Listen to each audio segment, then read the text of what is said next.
standard farm flasks. Standard farm flasks are between 18 and 24 litres. Sometimes we have people doing the AI course who come from small suckler herds who say, wouldn't it be possible for me to have a smaller flask?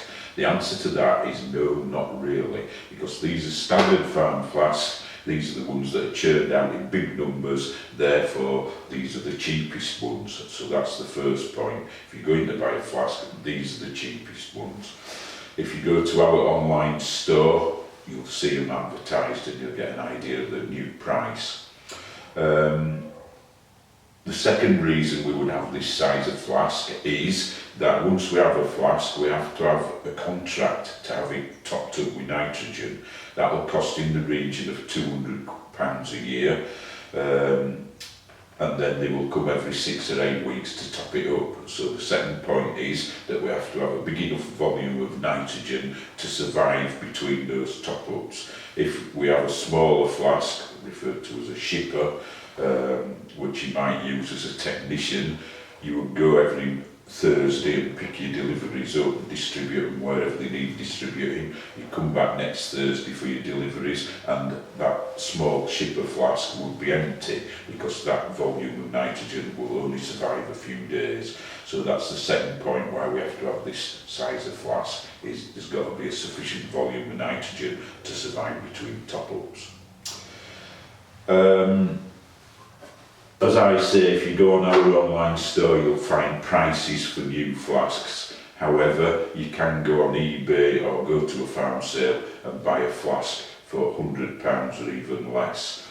The points you've got to bear in mind if you're going to buy a second-hand flask are, firstly, if the flask's more than 10 years old, you're probably not going to be able to insure the contents. That may or may not be important to you, but it's a fact. Secondly, once people buy a flask, they put it somewhere, they leave it there, it stays there for years and decades. The point there being that you go to the farm sale and buy it and start moving it about, that's a potential danger point. It could crack, it's not used to being moved. Similarly, if you buy a second-hand flask, you're better off buying one that's in use, therefore down to temperature, got nitrogen in it. You get one that's not in use, no nitrogen in it, therefore go up to room temperature. You start tipping nitrogen into that flask, again a danger point, it could crack. So flask cracking is like, we talk about straws exploding, you know, we're talking about extreme temperatures, these things are going to happen. You don't stay awake at night worrying about it, but it's a realistic possibility. When I worked for Genus in Cheshire, there were 600 dairy holdings in Cheshire, twice a year of a flask cracking. It's that kind of incidence. If the flask cracks, it can either be totally alright in the evening when you go to bed and you get up in the morning, it's bone dry and all your semen's dead, but equally it could develop a hairline crack and just start to lose nitrogen. Now when they come to do your top up, which like I said they'll do every 6 or 8 weeks, they'll leave 3 pieces of information, and those pieces of information are the date on which the flask was topped up, the person who topped it up, and the dip reading, i.e. the amount of nitrogen in the flask before he topped it up. If you're supposed to be in charge of the AI department, you need to be keeping an eye on that dip reading. And if the flask starts to use more than it does normally and you can't account for that, then you need to start wondering if it's developed a hairline crack and you need to be keeping an eye on it. You've got to use your loaf, as it were, when you're thinking about this, because obviously if you block carving, you're going to go for weeks and months where you're never taking the top off the flask, you're never taking semen out, and therefore it's going to lose very little nitrogen. But then when you start serving cows, you're going to be taking the top off twice a day potentially, taking stuff out of it. It's obviously going to go down a lot quicker. Even if you're already year-round calving, you're going to have quiet months and busy months, and you need to take that into account when you're thinking about the nitrogen usage. But if you do suspect that the flask's using more nitrogen than it should do, you need to be checking it in between top-ups. in order to check it, we need a thing like this. This is your sort of standard issue. This is what you see most of. There are variations on a theme. You can get wooden rulers, but you need something like this in order to read the nitrogen levels. So the way we do it is we take the top off, we get our ruler, we stick it in the flask and make sure we're touching the bottom, which isn't always as easy as you might think it is. We make sure it's touching the bottom. We wait while it stops bubbling and fizzing and doing as it just was. Then we take the ruler out, and then you do this. And what it's doing now is it's freezing all the water particles in the atmosphere, so we have to give it time to do that. And then that's how much nitrogen there is in that flask, 23 centimetres. The danger point is 10 centimetres there. So if your nitrogen level gets below 10 centimetres, then your semen's in danger. You need to be on the phone getting them to come and do a top up, as soon as possible. When I learned about this in the dark ages, I learned that a farm flask uses a centimetre of nitrogen a week.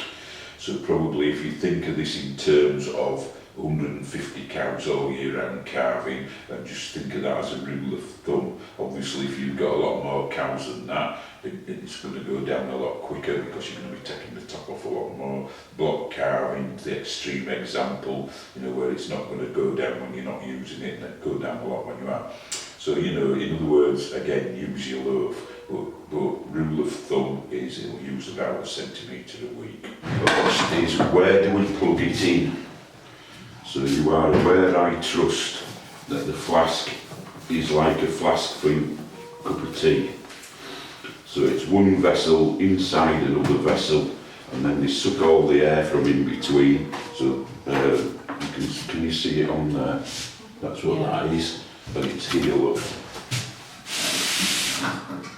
See what I mean? You'll be able to find that on your flask, and what that is, that's where they've sucked all the air out from in between the two vessels.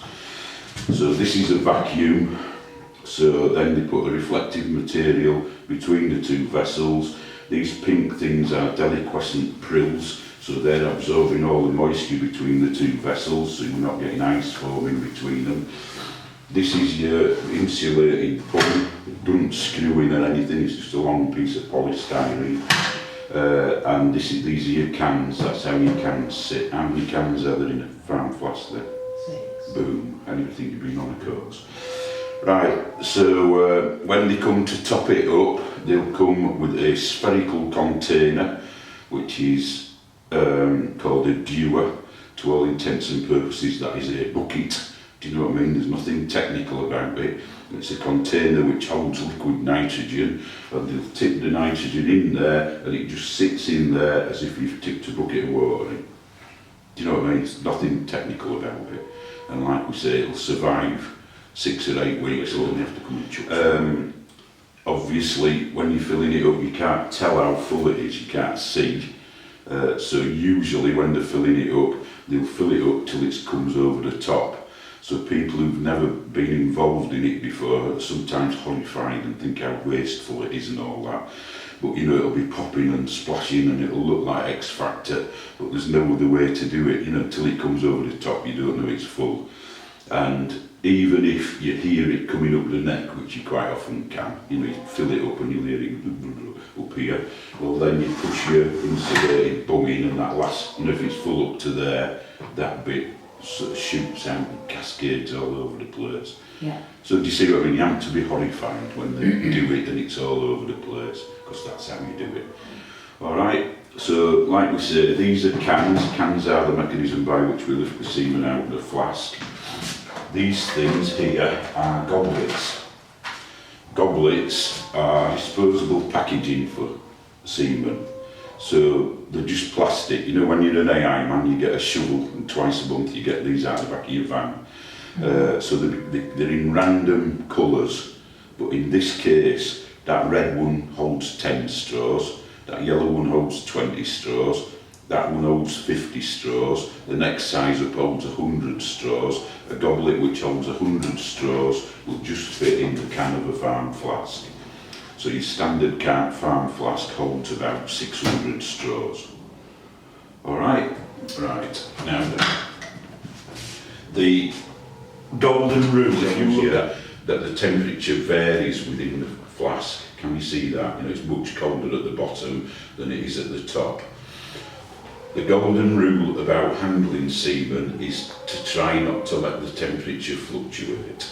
So the upshot of that is that you want to keep it as deep inside the flask as much as you can.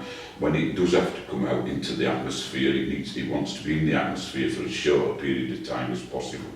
Can you see that? Right.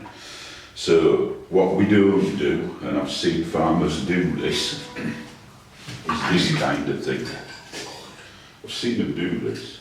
You know, there we are, and then they put that back. Well, that one will be alright. By the time you've got to the fourth or fifth one, they're all going to be as dead as a nip, you know, because they've warmed up, cooled down, warmed up and cooled down. So you don't do that. Another thing you don't do is you've no idea where anything is, so you're looking for something. Oh, that looks about like what I want.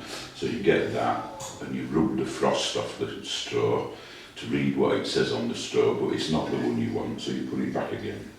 Nightmare. Do you know what I mean? Don't do that. So the biggest tool we've got in our armoury, which allows us to avoid malpractice of that sort, is to keep a good inventory.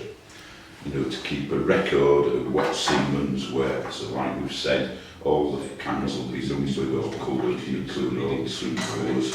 Similarly with straws, we'll talk about straws in a minute, but you know, basically the plastic, so they come in different colours.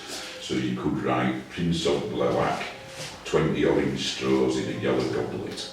And what that enables you to do is identify that semen well down inside the flask. You see what I mean? You're not hoiking it up and letting it get warm, you know, because, oh yeah, that looks like 20 orange straws in a yellow goblet. So the next thing you do is you get your tweezers to avoid fluctuations in temperature, you know, not your fingers. Mm-hmm. And every goblet of semen will have a little label in it like that. Have you seen these labels? Yeah. They vary a bit from company to company, but they're all that size and shape. It's 2 bits of wire with some card in between. This is a cogent one, so they've written it on. You get a genus one, it tends to be printed, but do you know what I mean? It'll have the bull's name on. Mm-hmm. Quite often, there'll be the name of your farm on the other side. Again, it depends on the company. But they'll all have the bull's name on. So in other words, don't lift the straw up and read it, lift your label up and read it. Can you see how that's all avoiding fluctuations in temperature? Right. A lot of people on farms won't, but like Cranks, where I was last week, he's on the de-estuaries. There's a lot of poor ground, you know, with heifers miles away and what have you, and he has a shipper. Mm-hmm. You know, he might have to go in his Land Rover and serve some heifers. So do you see what I mean? Realistic possibility that you may have to do this, right? So get them as near each other as you can. First of all, we don't go to the flask where the semen is. We go to the flask we're going to put it into, and we ensure that there is somewhere to put the semen. So that will involve chucking empty goblets away. We might have bought 2 lots of the same bull and used half of each. We'll rationalise, you know, put it all in one goblet and chuck a goblet out, but make sure there's somewhere for it to go. What we don't want to do is go to our flask where the semen is, pick our goblet of semen up, go here, lift the first can up, there's nowhere to put it in there. So you lift the second can up, plumbing out, nowhere in there either. Third can, nowhere, rising panic now, haven't we?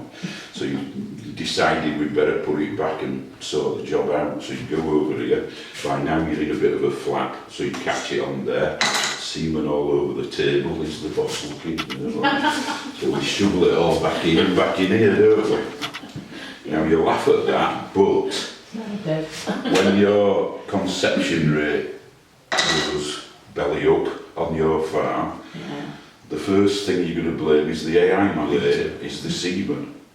Do you know, it must be that semen, it's crap now, it's not getting anything in calf. Well, I will guarantee that when the semen leaves the factory, and by that I mean genus, cogent, worldwide science semen, you know, any of them, it will be in good condition And the reason for that is there's people in white coats with goggles on with no else to do all day that look down microscopes and make sure it's in good condition. And that's called quality control, isn't it? Mm-hmm. It is of no benefit to any semen company to sell semen that doesn't get cows in calves. Do you know what I mean? When it leaves them, it'll be good.